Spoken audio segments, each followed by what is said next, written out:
usually when we want to achieve something or we want to become a better person, we usually push boundaries. And when we push boundaries, we encounter pain.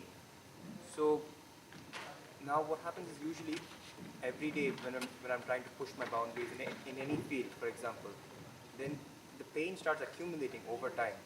And that will slowly at the end of the week or end of the month, it'll just implode. So what is your suggestion for this? You see, if the goal is worthy, then the worthiness of the goal is itself the antidote for the pain. Pain cannot accumulate if the goal has been right. Please understand this. Obviously, when you are pushing ego boundaries, when you are pushing the limits of patterns, then pain is inevitable, right? But that pain will be lesser than and dissolved by the fruit of your endeavor if the endeavor has been in the right direction. It is basic, please understand. If the goal is not worthy enough, then why go through the pain? The very fact that you are enduring pain for the sake of a goal implies that the goal must be bigger than the... Why else would you endure the pain? So if the goal is right, then the pain that you get in service of that goal is smaller than the relief that the goal brings. Whereas if pain is accumulating goal after goal, what does that tell about the quality of your goals? It means that the goals themselves have been insubstantive. It means that the goals have not been right. So there has been a net negative trade-off. You have endured a lot of pain, and the attainment of the goal has not brought proportionate relief. You have suffered a loss in the transaction. You have... Sir, but for example, it would be very easy to say watch TV every day, and then we will of course feel no pain. But then say we want to, say we'll take an easy case of say trying to lift many weights. It is not at all true that if you watch TV every day, you do not face any pain. It is just that instantaneously you may not be conscious enough to know that you are in pain. In fact, if you are not in pain, why would you watch long hours of TV? Watching long hours of TV itself suggests that you are trying to escape from some kind of a pain and taking refuge in TV. It is not as if leading a so-called easy life implies that the life is pain-free. If you are leading a so-called easy life, comfortable life, a life of privileges and luxuries, then there is a lot of pain there. You were about to give the example of lifting weights in gym. You see, why do people continue gymming then? If there were only pain involved in gymming, would anybody continue to gym? There are two things that are happening concurrently with the pain. One, your body is visibly changing. And second, your ability to lift weight is also increasing. That which used to pain you a month back does not pain you a month later, or does it? 10 pounds used to be a pain, and now 10 pounds is a feather. Don't you know that? That's the whole process of gymming. And even when 10 pounds is a mountain, you very well know what it is going to give you. And that is why people continue to gym.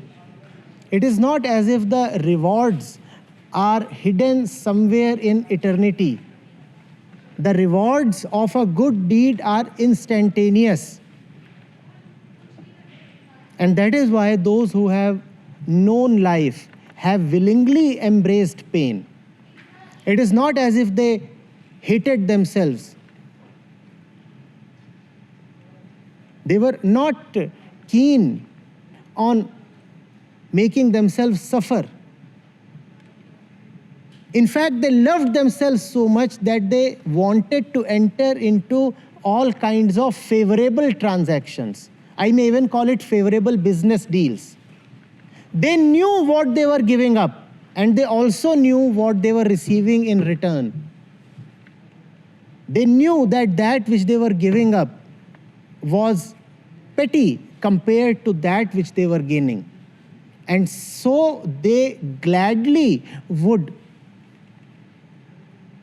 push the transaction. And more and more and more. But all that I am saying is valid only if the transaction is really beneficial, only if the goal is really worthy. If your goal is not worthy enough, then it will give you more and more accumulation of a failed life. You tried this, you thought this will give you an inner feeling of contentment, it did not. The scar stays with you. You tried that, you thought this will give you some kind of bliss or joy, it didn't happen. The weight of another failure stays with you. Don't live that way. Yes, please. Sir, as we have thought and got to know that if we are getting success, that is a result of many failures which we have received in life. So shouldn't that be a good thing to us if we are getting failures after failures so that we can reach success? Like we are reaching success. Can't we treat it like that? See, it is not necessary that all those fairy tales actually materialize. It is not really necessary that after so-called 100 failures, the 101st attempt would be tangibly successful. You refer to Abraham Lincoln, you refer to Edison, and there you say that after so many failed attempts, they ultimately succeeded. And to motivate ourselves, we keep parroting those fairy tales to ourselves. They may not really happen. Not everybody who fails 100 times succeeds the 101st time. If you keep yourself wedded to that kind of hope, you may ultimately get a huge heartbreak. Far better than that is to redefine your concept of failure and success. If you really wanted to do something and you did it, haven't you already succeeded? Why do you want to place or postpone success to the future? Why do you want to say that only if this kind of an output will come, will I call myself successful? You are already successful if you did what is right. I might have to climb Mount Everest. But can I climb Mount Everest in one step? I can't. What is my success then at this moment? To take the one step that I can take. That one step will not take me to the top. But I am already successful because in this moment I got 100 out of 100. This is the best I could have done right now. And I have already done it. I am already successful. When the next moment will come, then we will see. Then again there is a challenge and an opportunity. When you deprive yourself of success for too long, you become desperate. Don't do that.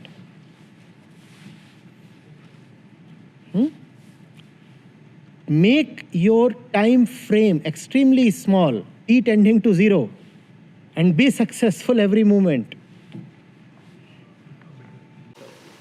So as in, I am a alumnus, so every time I think of something related to social welfare or doing something for the public, I can't end up getting something because every time I do it, it's like one other way harming the public. Like if you are having a business plan, so it's going to harm the public in one or other way. So how can I like come up with something which can help the public as well as help me as a businessman or something? There is no and involved here. It is not as if the welfare of the world and your own personal welfare are two different things. If there is something that really helps you, rest assured it will help the entire universe. So you don't have to worry about the world. Worry about yourself. Before coming to terms with yourself, before putting your own house in order, if you start worrying about your neighbor or your country or the world, then you will be doing everybody a disservice. Find out what is it that will really help you. Let me tell you, that same thing will help everybody else as well, because at one level we are all one. If there is something that can really help you come to peace, come to home, it will help the other as well. To really know what the other wants, see what you want.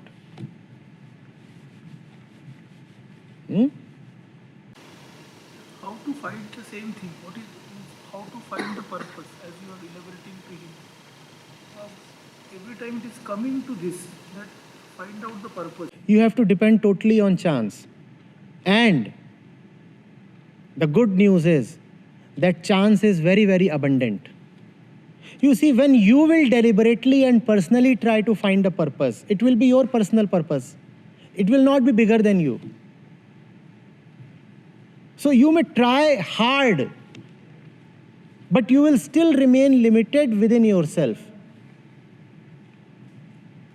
To come upon something that is really immense, infinitely big, immeasurable, you have to just wait patiently and let things happen.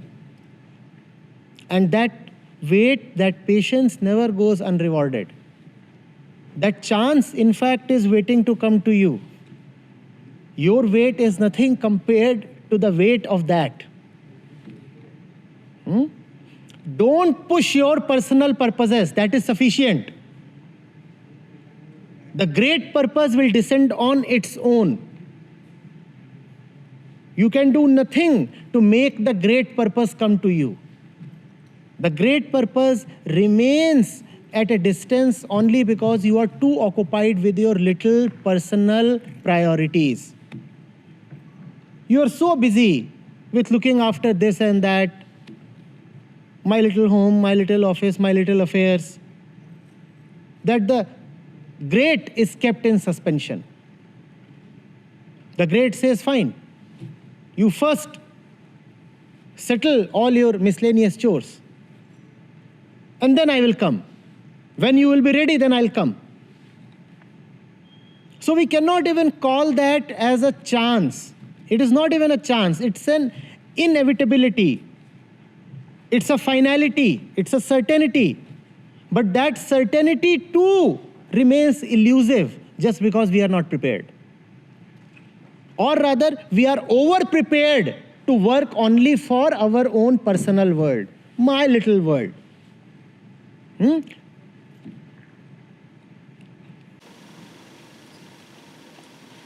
You said when pain starts accumulating more and more, that implies that the goal is incorrect or is not justified. Yes. So now I have 3 questions regarding this. Yes. That first is how to come out of that goal, and second is how to find a new goal, and third is if I have found a new goal, how to know that it is worthy. You cannot find a new goal. I just answered that. You only have to wait. That is the second part. First part is how to come out of all the misplaced and wrong goals. You don't need to come out. Your suffering will push you out. What is the punishment of having a wrong goal? What is the punishment? You will suffer. And if you keep having one wrong goal after the other, your suffering will keep compounding. So you will be forced to give up your false goals. And if you're not forced to give up your false goals, then you are just getting stuffed up with explosives. You will implode someday. You will either go mad or you will go violent. You will either hurt yourself in the most gross ways or you will start shooting everybody else. You need not become a mad public shooter like in the US. You can become one crazy, protective and possessive father who hits his kids in the name of protecting them. Why did you return after 7 p.m.? Pat, pat, pat. This is as bad as shooting with an AK-47 at the town square. Or is it not? Do you hurt people only when you hurt them with bullets? Don't you hurt them with your words, attitudes? Is that any less violent? Many of you might have suffered that. You know that, right? It's sometimes worse than being stabbed by a knife. Yes? So earlier you were talking about fear and its relation. So I want to ask, like, how can we overcome our fears? Because fear is a natural feeling, natural emotion in the human. No, it is not natural or something. It is very much cultivated. If you remain in a certain company, in a certain environment, you can be taught to become fearful. At the same time, if you stay in the right company, you will find that your fears are illusory and you will be able to laugh at your fears. Do not call fear a natural feeling. Fear is just blind tutoring, blind education. Fear stays because you are so afraid that you do not even want to admit that you are afraid. You are not only afraid, but ashamed of being afraid. Come to an environment where you need not feel ashamed, where your fear is not taken as a symbol of your weakness. Come to an environment where your disease is acknowledged and where your health is established. These two will always go together. If disease is not being acknowledged, then health will not be established. Those who do not acknowledge that they are diseased, they will never get health. But you feel ashamed, too ashamed to acknowledge that you are diseased. Don't be ashamed. When your disease shows up, or when your disease is exposed by a teacher, feel grateful, but you feel vengeful. You say, I have been shown to be chicken-hearted. I have shown to be petty or revengeful or jealous. No. Coming face to face with your weaknesses is the best gift that you can give to yourself. How do we constantly dissociate or try to not get fooled by the false identity created by the mind, which we have so heavily invested in? You do not need to have any method. If you are wrong, you will suffer. Your experience is your report card. Just be very, very truthful towards how you are living, and you will know whether you are living rightly. If you have nightmares, if the entire day you are shivering and sweating, then does someone need to tell you that you are living wrongly? If you feel loveless, if you feel afraid, if you keep comparing all the time, if you have no feeling of commitment or surrender, then does somebody need to tell you that you are living wrongly? If greed keeps on overpowering you, if there is no compassion or sensitivity in you, then do you need a method to find out whether you are living rightly? It's also obvious, right? Not a method to find out, but a method to transition, like... Just stop, that's the method. If you are not going the right way, would you continue going that way? Just stop. You cannot parallelly say that you are on the wrong track and continue moving on that track. That is hypocrisy. That is double speak. If you are asking, how do I correct myself? First of all, stop doing what you are already doing. Because if you are asking, how do I correct myself, you are acknowledging that you are currently not doing the correct thing. And if you are not doing the correct thing, then your first deed should not be to ask this question to me, but to rather stop what you are doing. If you are going in the wrong direction, do you continue going and ask people, hey, what is the right direction? Or do you stop your car and then ask? Please tell me. If you have just discovered that you have taken the wrong route, what do? You continue going and continue asking? Or do you stop and ask? What comes first? Stopping. So stop. And once you have stopped, the right route shows up. It presents itself on its own. Your stopping is the proof of your sincerity. And once you have submitted that proof, the right route opens up on its own. It descends from somewhere. But it waits for you to stop. If you have not stopped, the right will not show up.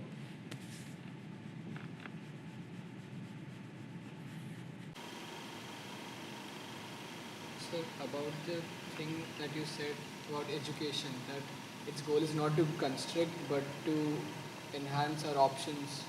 So I was thinking at that time that if we are specializing in some stream in our institute, then doesn't that investment of 4 years of studies lead to a little narrowing of our options so that we're better suited at some... Don't make that mistake at all.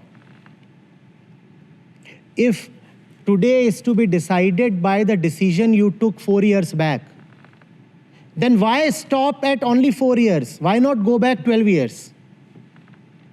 Then the best decision was made by you immediately after you were born, right?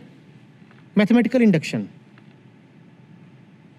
If today is to be decided by n-4, then n-4 must be decided by, and the whole process can stop only at the first second of your birth. Let us see what you decided then, and you should remain true only to that.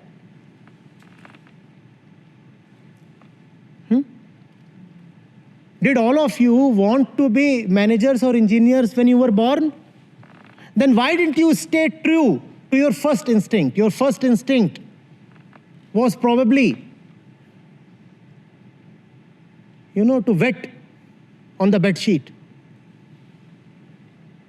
Continue doing that all your life, wetting bed sheets. That's the purpose of life. As you evolve, your thoughts change. And they must change. If you continue to be the same after BTech as you were before BTech, then your BTech has gone waste. Has it not?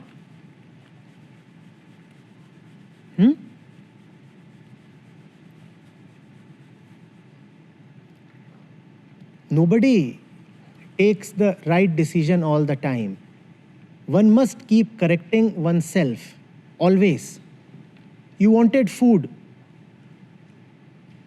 and you entered a toy shop. Now, would you start eating the toys now?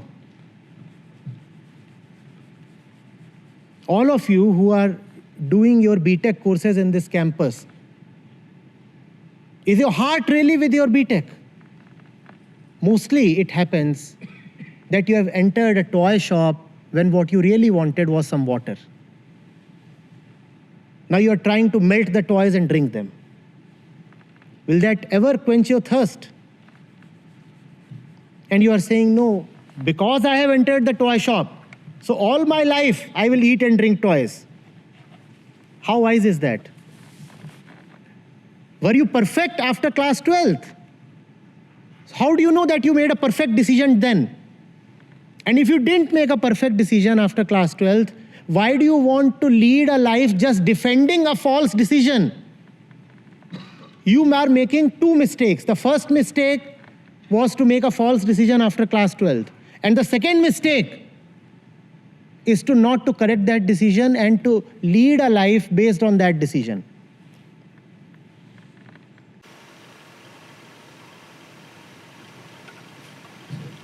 Another question continuing to what he asked, that when we're working towards a goal and we feel pain, we keep feeling pain as we work towards the goal, but the goal is generally very far away, the fruit of that goal. So how do we stay on track till we achieve that? A goal that is too far away in time is a false goal. The goal has to be extremely immediate. By having a false goal, you give yourself the luxury of not doing the right thing right now.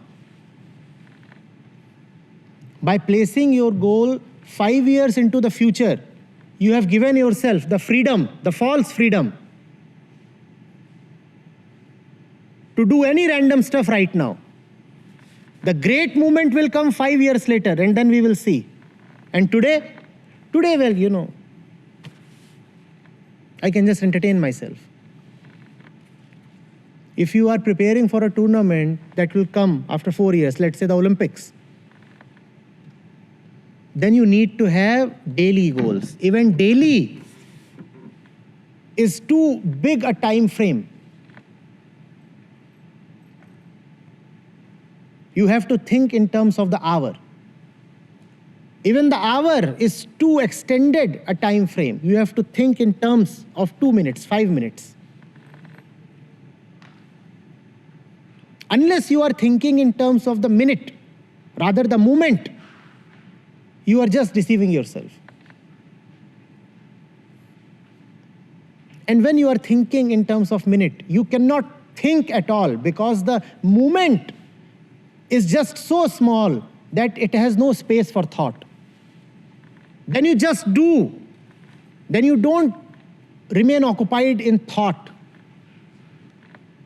Then you just do. And that's such a great delight to just do and not think or wonder or worry.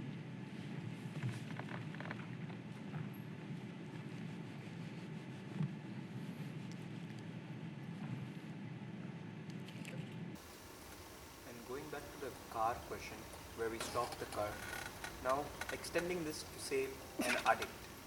Now the addict has stopped the car, but it is not so easy for the addict to now say reverse and go back, or maybe take another lane. So what you said that you just stop and move on and just transition. But for him, No, I'm saying you stop. After that, something beyond you happens on its own. I said the right route opens up on its own.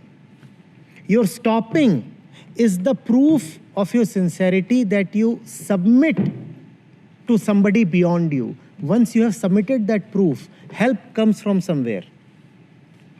The biggest help that you can offer yourself is stop. That is the maximum extent to which you can help yourself. After that, more help comes. But that is not help that you are giving yourself. That is help that coming from elsewhere. And it comes. You just have to take it on faith.